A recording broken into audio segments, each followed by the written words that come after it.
Good evening, everybody. How you doing, Bassem? I'm good. I'm good. Good evening, Susan. Good evening. We have a lovely, chilly evening here in Ottawa, but not as cold as it was. So Yeah, that's a good thing. colder yesterday, so not too bad. Yeah. Yeah, So yeah. we're getting a little bit more November-like weather, but that's okay. I'm really excited to do this show tonight. We have a great guest coming up, Antoine, and we're going to be talking to him about his digital marketing company, and we're going to be talking to him about designing systems and things like that. So that's coming up a little bit later in the show. But first of all, one of the things that Bassem and I have been talking about in the past little while is this whole COVID thing and the isolation that entrepreneurs generally feel, and the isolation that is even compounded more now that we're in the midst of this social isolation as well as just everything else that's going on. So we thought we would start off the show by offering up some tips and tricks and ideas for helping entrepreneurs to manage that isolation that we are all feeling right now. So do you want to kick us off, Bassem? It's one of those things that I think is, it's something that affects all of us, and especially as we're coming into winter and the days are getting shorter, and all this kind of stuff is compounding itself, and it can be really tricky. It can be really difficult to manage and to cope from day to day, and especially it can be really difficult to focus on your business on a day-to-day basis. Yeah, no, exactly. So, yeah, we've talked a little bit about it on this show before, about especially how we decided to do this show during COVID time, right? Mm-hmm. Because, well, I mean, from my perspective, I started feeling about 7 months ago. I think March was about 7 months ago. I started feeling more challenges again with kind of anxiety and mental health challenges that I hadn't felt in a long time. So it just, for myself, it just caused me to, well, just kind of draw on my reserve of techniques and strategies that I've learned over the years. To just help with my mental wellness. It hasn't been a kind of a straight line towards staying well, but yeah, I just when we were talking about the intro segment for this show, I think we thought it would be a good idea to just share, like I'll share a little bit about what has helped me, and maybe some of our audience might be able to relate to some of these things. So.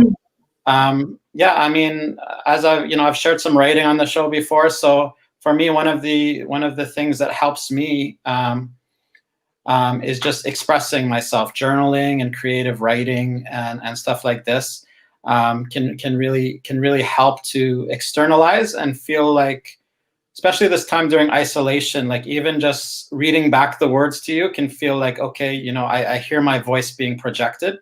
And then taking that a step further, sharing that with other people, whether it's on social media or privately, has been helpful. And, some other things are for myself, I've spoken about, my faith and spiritual practices, and also, therapy as well. So that's something that, I see a personal therapist every month. Since COVID started, I've resumed doing that, and it's another thing that's helpful. Also, I'll mention that we talked about the Pay What You Can group therapy. I actually tried one of the sessions on the last Friday. Okay. So it was really beneficial. Like the word is still getting out, so it was actually a one-on-one, me and the moderator. But it was about managing bipolar to live your best life. So it was really beneficial. So yeah, I mean, yeah, things like that.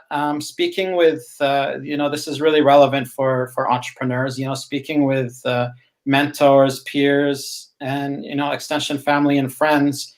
I think you can relate. That's very beneficial for someone as well to not kind of be isolated, right? And and there's a few other things, but we'll get back to me. If you wanted to jump in. Yeah, no, just a few things that as you were talking there that kind of came to me, and you're talking about your hobbies and your writing and things like that. And I found that it's been really helpful working from home. Although I have worked from home in the past, and it's not been that big of a challenge for me. I know it can be very challenging for some people to have that separation between your work life and your personal life, your home life, when all of it's happening in the same place. And some people are set up, I'm lucky I have an office and a computer set up and everything that I need, so I can actually go in and close the door, but not everybody has that, right? And so I think that it's confusing enough for people right now to make that, or without COVID and without the isolation and without the working from home, it can be difficult enough for an entrepreneur to separate their life from their work. But I think it's even more so now. So diving into my hobbies has been really great. I started taking my karate lessons again a few weeks ago, and that's been really beneficial in terms of just getting some exercise and movement and strength training and that kind of thing. I read a lot, so I've been just diving into lots of different books and things like that.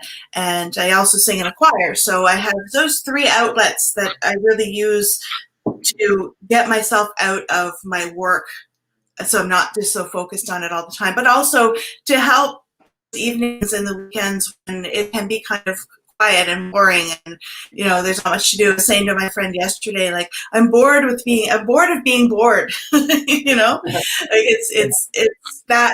It's to that extent now. So I find that the hobbies and the interests are really helpful. And the other thing I've been doing is I've been diving into my work a little bit more, and not so much that I'm burning out, but more so that you got projects that have been sort of sitting on the back burner that you want to do something with.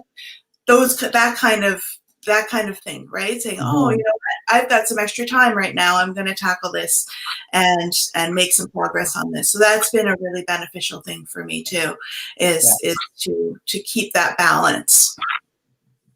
Yeah, exactly. I mean, I guess, like we said, we both started this show, for instance, during this COVID time. And I know how's the other show that you're doing on the weekend going? Mm-hmm. Yeah, I'm doing another show as well called Red Jade Lifestyle Podcast with my friend Christina. And we are having a great time with that. We're talking about all kinds of really interesting topics, from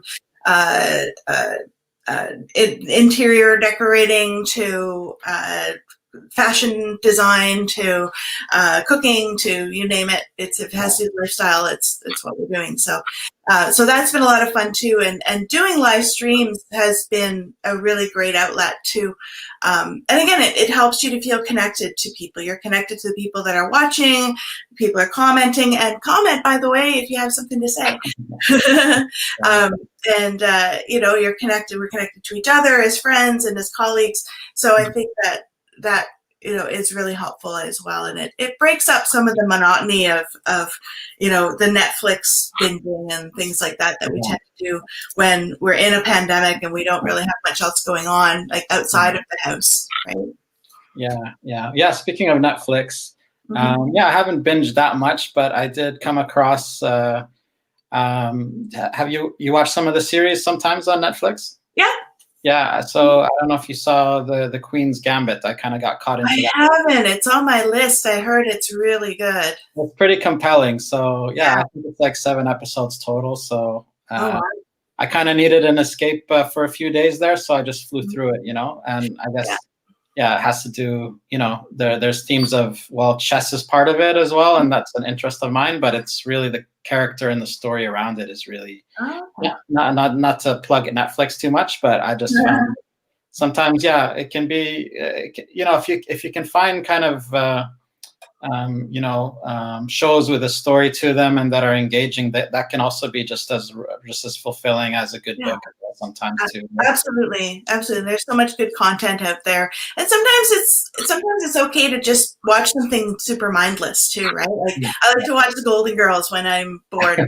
It's mindless, and I can be in the background, or I can watch it and laugh. I rarely watch an episode of that show where I don't laugh my head off. So it's good to find those kinds of things that just have a positive impact. The other thing I do is I set up regular FaceTime calls or Zoom calls with my friends and family, and I have a group of friends that I used to work with in television, and we all get together on the weekends sometimes and have a little Zoom chat, and have a coffee or whatever and just chit chat.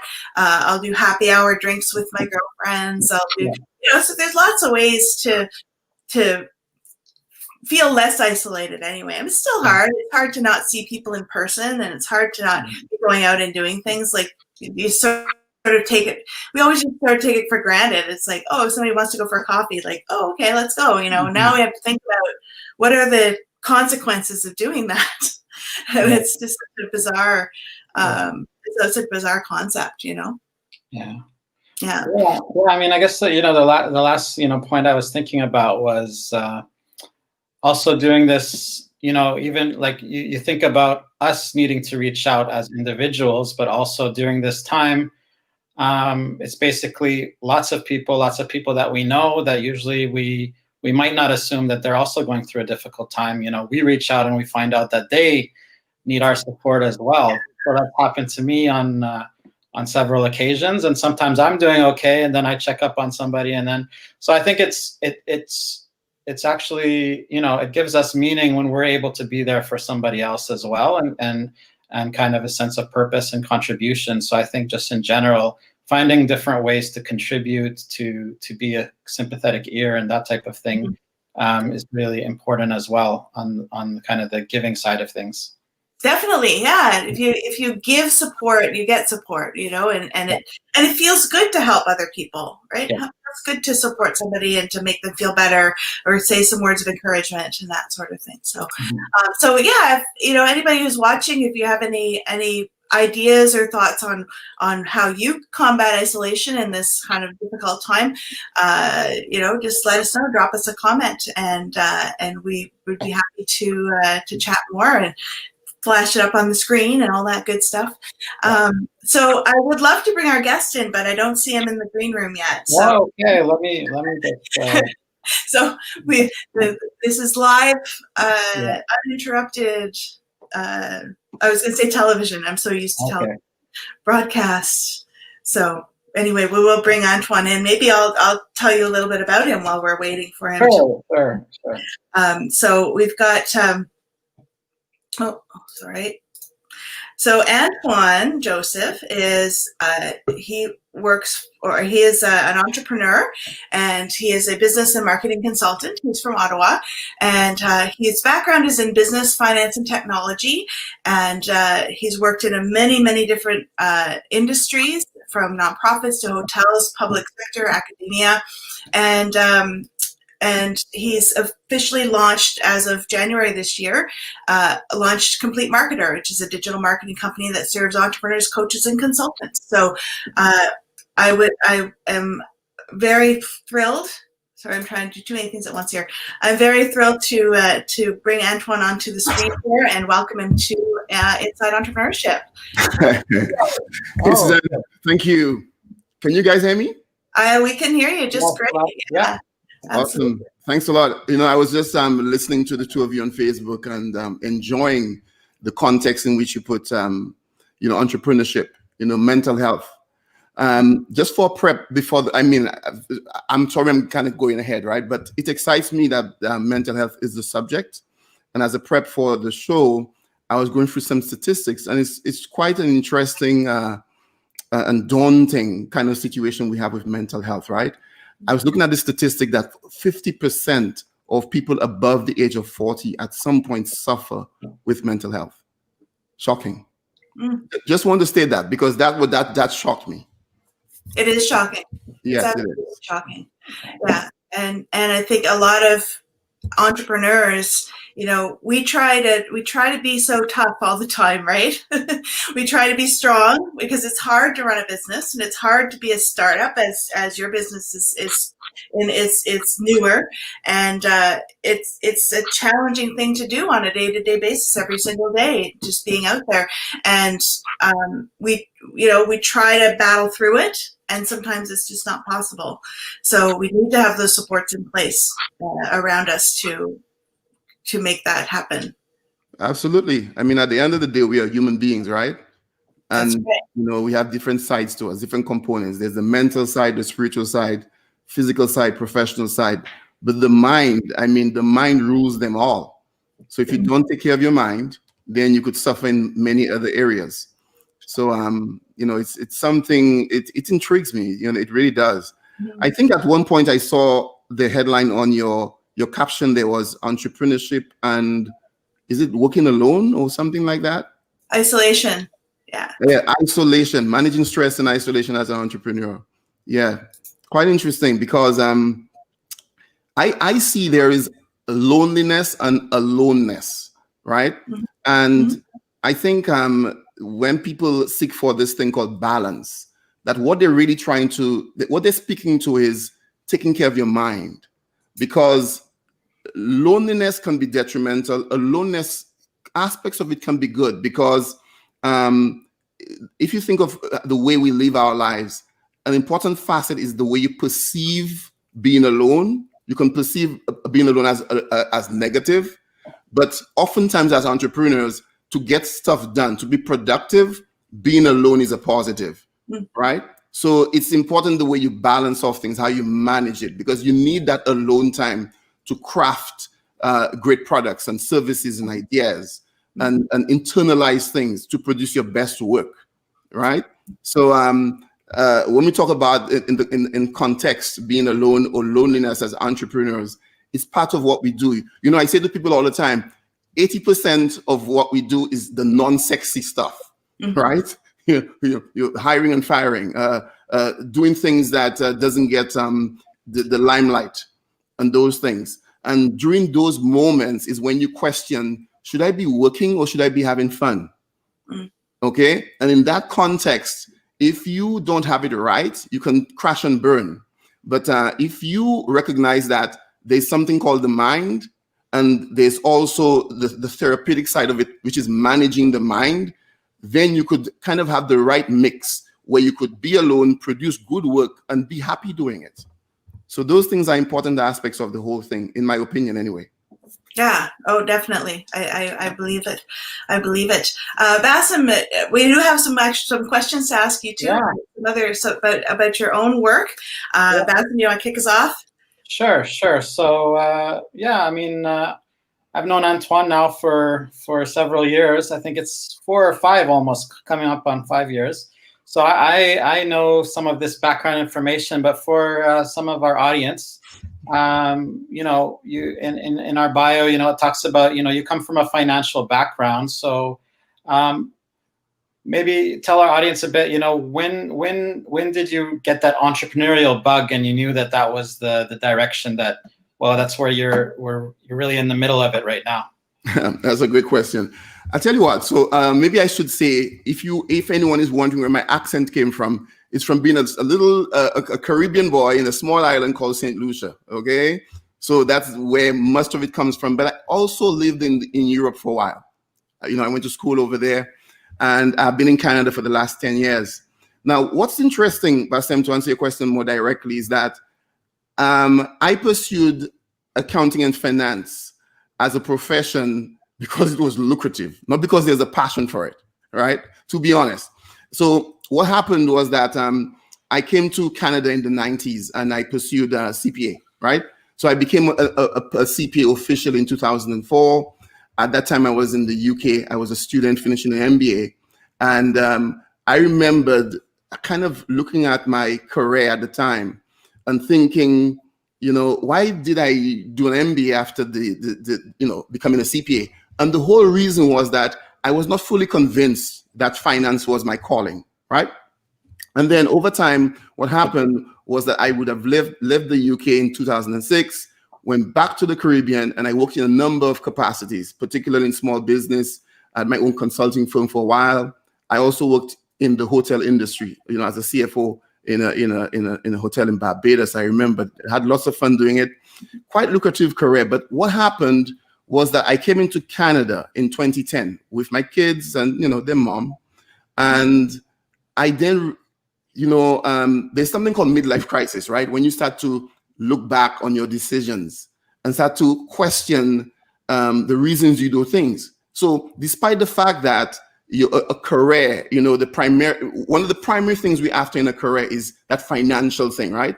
So you achieve that, you have those goals, but then you feel it's like making $1 million, for instance. When you hit that million, or before you hit that million, you think, well, when I hit that million, life will be fantastic. And then you hit the million and you're like, I don't feel really different or great. It's kind of, I'm not really happy, right? And that literally happened to me because I had the goal, I hit the goal. But then I'm thinking to myself, what do I want to wake up to every day and I'm happy about? I feel fulfilled, I'm excited about. And it definitely was not accounting, okay? So I made a decision to pursue the answer to that question. And over time, what happened, I began going to meetups to meet different people. I met yourself at a meetup. But before I met yourself, I found myself at a college. I became a college professor at the oldest college in Canada, right? And in teaching there, my key goal was to impact the lives of my students, and sincerely, right? I went there and I was teaching adults, and I realized that the influence as a professor that you have, they really listen to you. So why not use that for good beyond just the textbook? So I brought in all my experiences. We had lots of philosophical conversations every single day in my classrooms. And then I began to ask myself, can I find the answer in the context of teaching at a college? And I was teaching finance. I was teaching business, project management, economics, law, and marketing, because I did those academically and professionally before. But here's the thing: marketing is the one that stood out for me, because the whole idea of applied psychology, understanding people's behavior, I literally saw myself be able to monetize those things, right? I could monetize. I could kind of figure out how to solve the problem for someone and do it profitably.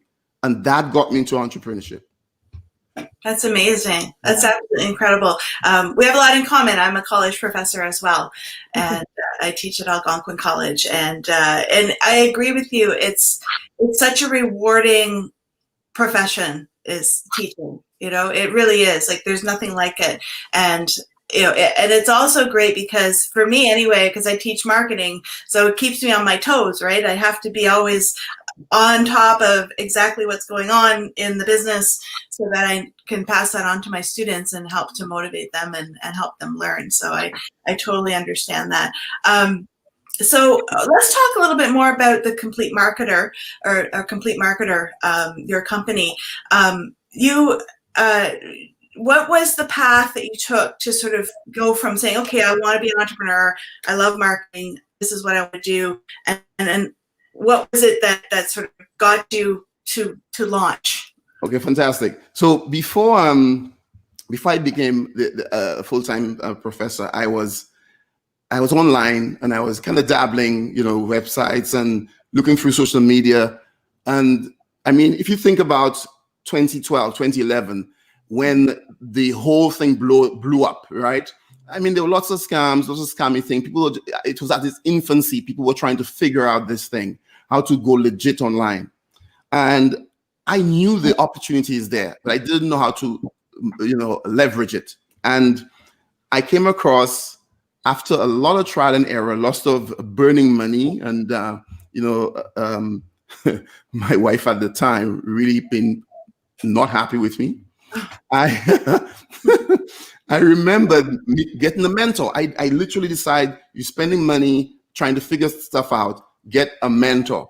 And there's a guy called Frank Salinas. I think he's out of Texas. And I could never remember the day I met him, because I was at my last, I think, $1,000 or $2,000, whatever it was. And I negotiated via email, talking to him to do part payments to get into his program. 2 months later, I did my first launch. And it is incredible waking up in the morning, looking into your email and seeing PayPal payment after PayPal payment after PayPal payment, right? I literally experienced a couple of days making close to $1,000 a day. So that excited me. And the memory of that never left. I still had the question, though, about what I really want to wake up and do every morning. So I went into being a professor, but I never stopped doing the online thing. So I was literally teaching during the day and spending 5 hours, 6 days a week online. I began getting clients. I began doing meetups, teaching social media, etc., part-time. And then last year, I decided I have to make this full-time, because after a while, the part-time thing was more lucrative than the full-time thing. And then I got more excited about the part-time thing because I was building great relationships, etc. So that resulted in the end of last year, I decided to go into Completemarketer full-time. But the interesting thing was also at the very same time, the college changed ownership. And I found myself in a situation where I'm in a different environment, different format, less flexibility. It was a more structured college, and it was just the perfect time to leave. So officially, I began Completemarketer as a full-time endeavor in January of this year. Wow. Yep. And I built a team, and we're doing great things, serving some really great thought leaders, and now we're getting into doing things for just the average guy also, right? On social media, teaching them how to do things the right way.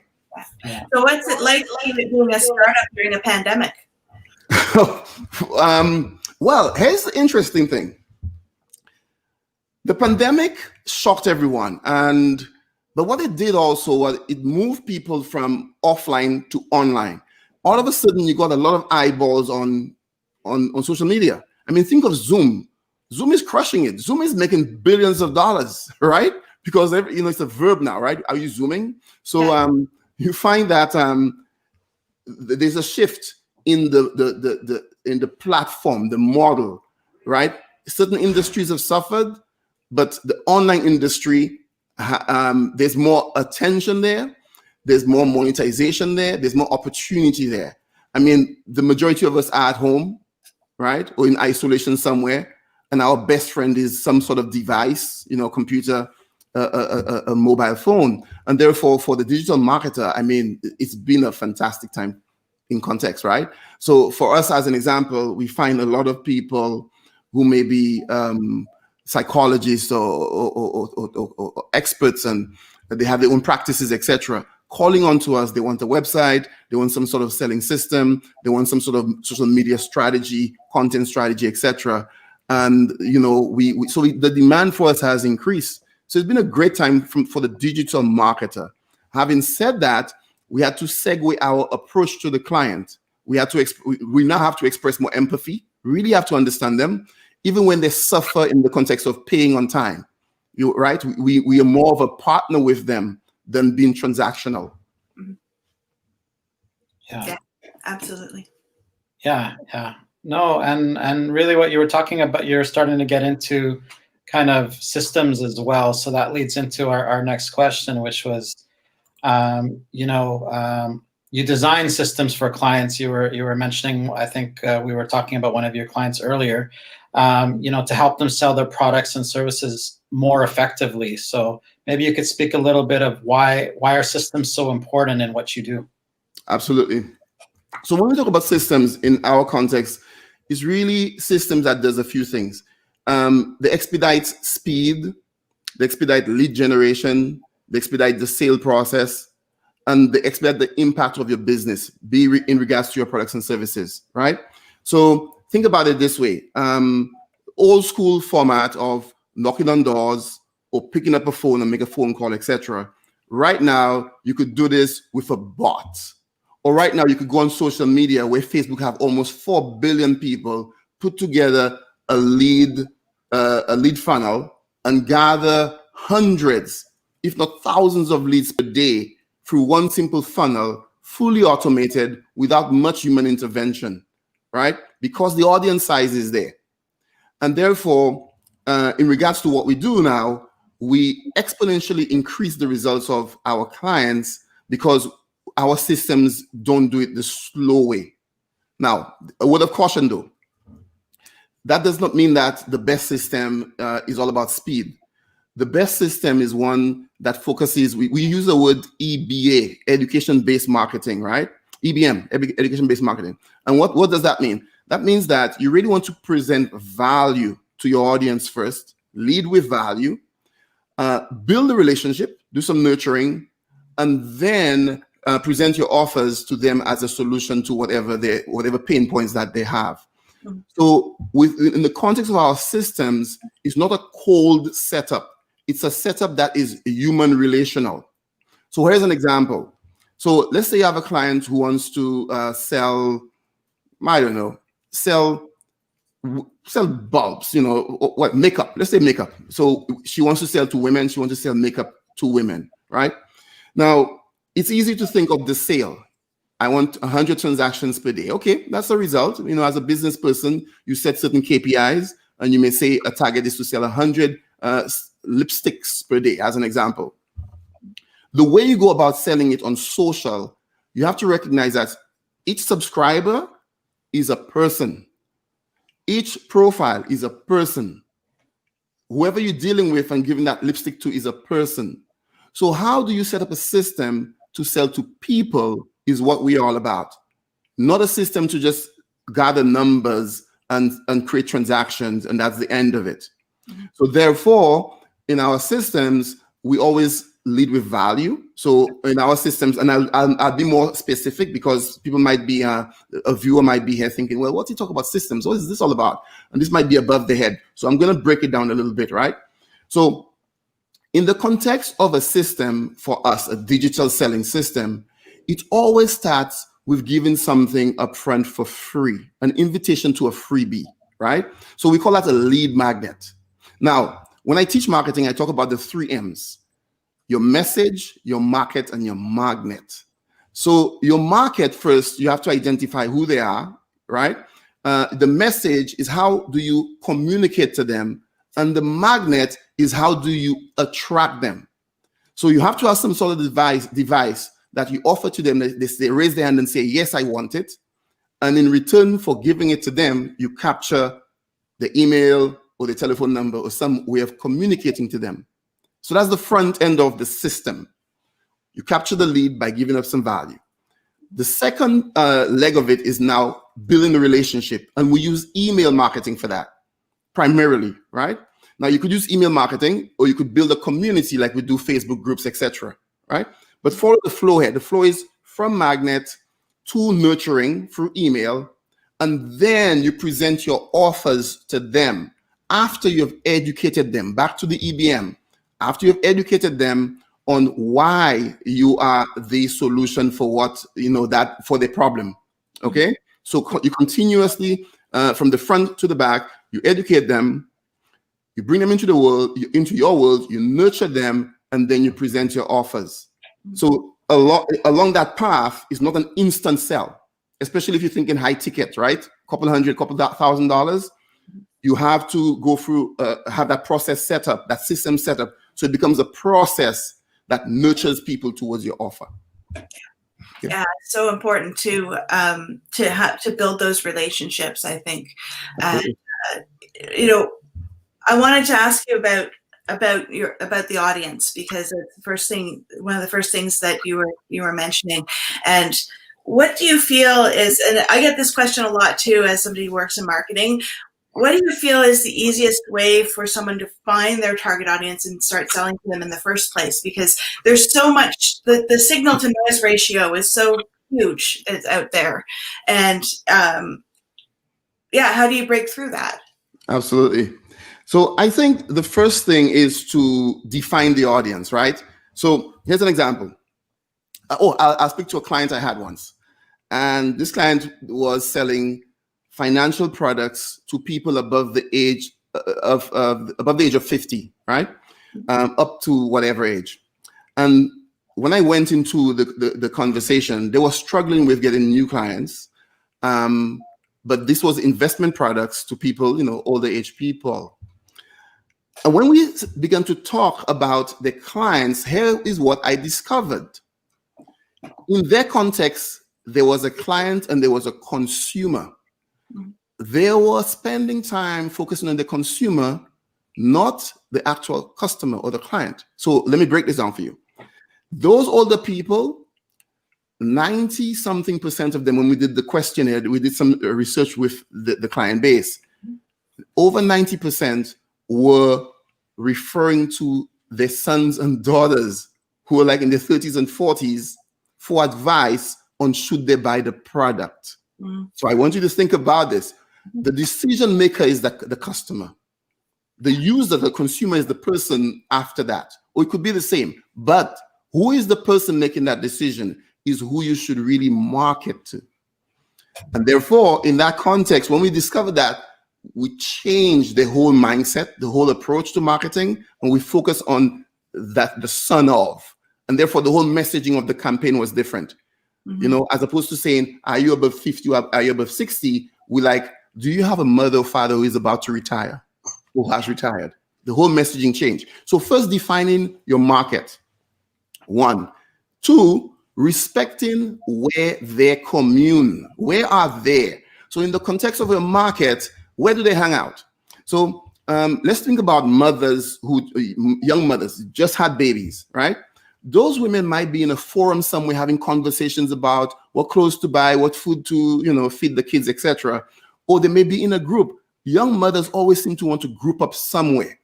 So the question therefore is, what platform, what forum, what community place that audience might be? Now, once you have that together, you now start to see patterns. So as an example, who is on LinkedIn? LinkedIn tends to be people in the professional space, right?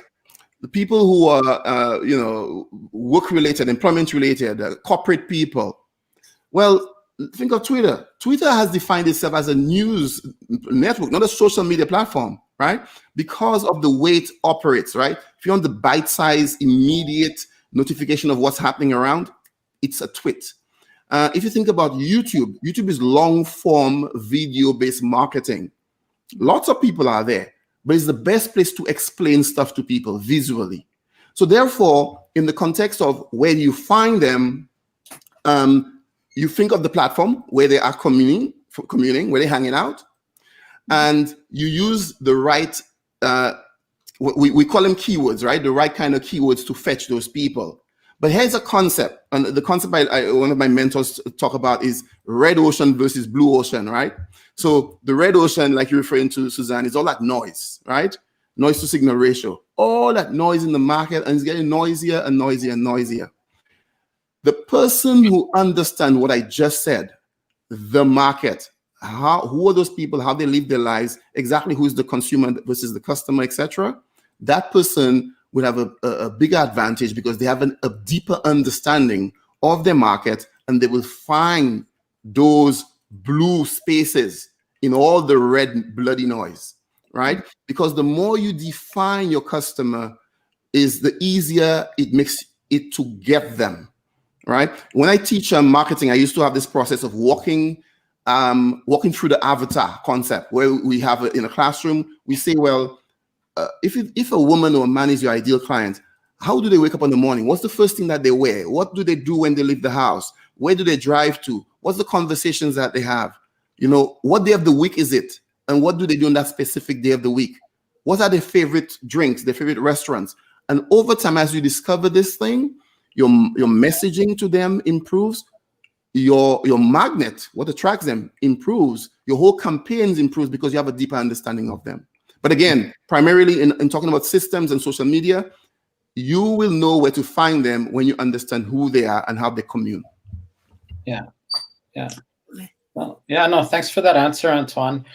Just to follow up on, if you could share like a practical example. We on your site, I know there's there's the project, the Women of Clarity project, and I know we've talked a little bit about that, and I think it's fitting if you could discuss that one a little bit and what you've been doing in that project. Oh, that's the great Dr. Gina Madrigano. Yeah, I use her as an example on Completemarketer.com because when I met Gina, we had this conversation. I mean, she's one of the most wonderful people I've met. She's a psychologist, and she's been serving women, right? So she's an example of what happened because of COVID. She had to pivot. She had to get into digitizing her business. You know, her sort of therapeutic office-based session, she couldn't continue that no more in that format, meeting people in an office. So she now wants to go online.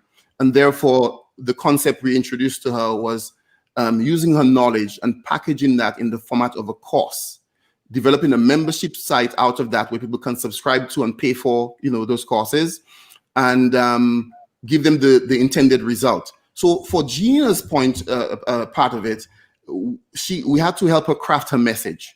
Now, I know she's an expert. I know she does transformative things as a psychologist. And at some point, I was a client of hers. So I know how good she is. She has a ton of testimonials. She already had a great podcast going for a while. She already had a few things, some knowledge of digital marketing, but she needed that person to take charge of getting those campaigns and getting the whole format up and running for her. Now, in sitting with her at the beginning, we formulated, when I say we, can I do one? I want to introduce you. Come, say hi. This is my partner here. This is the real guru in the business. This is Jeffrey. Hey, how are you guys doing? We have to have him on the podcast at one point, man. This guy's genius, right? So Gina, and we have meetings with her every week because with her community, what she's building, she has a bigger, broader vision, and she's very vivid about her vision. And her vision is to help women, and she have those 3 P's: help women live a life of passion, power, and purpose. Okay, and to do that, we created a community, a Facebook group for her that she branded the Women of Clarity. And what she focuses on in teaching them is two main things: clarity and self-care. Now, I'm learning a ton of things from that because I knew, I mean, I have been a student of Tony Robbins for a while. I knew the value of clarity because people who are clear on where they want to go, that's where the vision comes in, and the actions required to achieve the goal is more impactful, right? So from Gina's point of view, she wanted, she wanted to teach more clarity and self-care. So what she had put together is, along with us. Oh, I think he froze. Hello. Oh dear. Yeah. Okay. Okay. Maybe he's refreshing. Let's hope. I don't know. We lost him. Oh darn. Okay. And we were right. I was just like hanging on every word too. Yeah. I'm not sure what we're going to be able to do here if he's not going to be able to. Oh, there he is. No. I'm just seeing the black screen. Wow, that was so great, and I'm so sad. I'm so sad now, but I guess that'll have to be. I guess we're. Oh, he's back. Oh goodness, we were so sad. This is the world we're in. Technology, right? Technology is the boss. So just to finish my point here. So I'm good. Good. Yeah. Okay. So with Gina now, she's crafting her message around self-care. So she has this mini course. It's free. Women come in there, and then they progress into the self-care program. And the self-care one is a brand new course that's launching on the 1st of December, right? So any women who are watching this, you really want to jump in because the women in the group, based on their reaction, what Gina's providing there is really, really good. And she's a monster content creator. Every day she's putting out a lot of high-value content. And with all my clients, there's something I saw she did. I've never seen this before. The level of engagement on a particular post. I think right now she have about 600-700 members in the group, and she's been doing this for 2 months right now. But she has a particular post, at least 400 people are engaged on it. And the post is to ask women to post a picture of themselves. Now, why do I like the post? Because the engagement is crazy, but it shows you that she's appealing to something women like to do in the context of a safe, closed community, right? Show what's going on, the activities, whatever. And I love watching what she's doing. So she loves building her community. And for us, we love putting together the systems for that. And if you get into her group and her funnel and the membership, you'll see that the branding is there. Because for us, we have to understand her personality and put the right colors, along with the personality that's Gina Madrigano. So again, anyone who's watching, womenofclarity.com is the domain you'd like to go to. Excellent. Right. It'll be worth checking out for sure. I was looking at her site a little bit earlier, and I thought it was really fascinating. And you're right about there's some very simple ways to get that engagement and build that community sometimes, right? And you learn from just the way you act yourself online. What are the things that I like to do? What is it that makes me stop when I'm scrolling through a timeline, right? And thinking about those kinds of things and applying that to your own marketing is a really great way to try different things and to try things out and not be afraid to experiment a little bit at times as well. Okay, so just we are running a little short on time, but I wanted to wrap up by asking you what piece of advice you would give to an entrepreneur who's just starting out when it comes to balancing their work and their mental health. Okay, I think two things. I think that recognition is one and management is the other one. I think that you want to be an entrepreneur, remember you're a human being, and that you are disposed to the mental health issues because our mind control everything, right? So you need to recognize it's a real thing. It's a real thing. And any one of us can fall victim to it. And mental health is not like seeing someone do some strange stuff. Mental health could be that moment when you do this to your head and something is wrong. You just don't know it, but something feels wrong, okay? So that's the recognition side of it. The management side of it is that you need to manage your mental health. And I'd recommend things as meditation, yoga, having a good support system around you, avoiding toxic people, knowing that you have someone who you could reach out to, right? Never be ashamed to say, hey, I need help, right? So as an entrepreneur, having that sort of infrastructure where you could, every day you have a routine, right? Where you maybe do, you exercise gratitude and meditation first thing in the morning. But you also have, when things don't go right, you could reach out to somebody and say, listen, I need some help here, right? It could be a professional person, it could be a close friend, etc. When I met Bassem, throughout the years we've been talking, he educated me on this whole mental health thing. I got a total different view of it through him. There's also a friend I have, Timothy LaPlante. He has the Serendipity Group, which is an Ottawa-based organization. I met David through Bassem, who has, is it Pay What You Want? Daniel, Pay What You Can. Daniel, Pay What You Want group therapy. And those sorts of services are really good. So for me, and as we recommend in those, I would say to people, the management side of it is to know that those things are available and have them on your list so you could access them when you need them. Yeah, absolutely. Well, Antoine, I can't thank you enough for part of this show. Your insights have been absolutely fascinating, and it's been a really great chat. Bassem, did you have any last thoughts before we head out here? Well, I'd like to also, thank Antoine as well. It's been a pleasure having him on the show. And I guess, he was bringing up our partner Pay What You Can group therapy. So maybe we could put up the website and just remind people that's a resource that's really beneficial. I checked it out last week. There's like 20 different types of groups. And there's over 30 moderators that are medical professionals, psychotherapists, psychologists, that are available throughout the week. So just wanted to give that shout out. We try and do it every week, just some practical help. And I think it's been a great conversation today, touching on a lot of themes. All right, Antoine, where can we find you? Completemarketer.com, or find me on Facebook, Antoine Joseph. Just search for me there.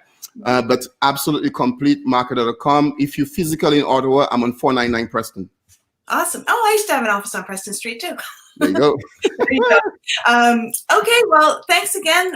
Thank you to everybody for tuning in to Inside Entrepreneurship this week, and we hope to see you next time. Thank Ciao you. for now. Have a good night.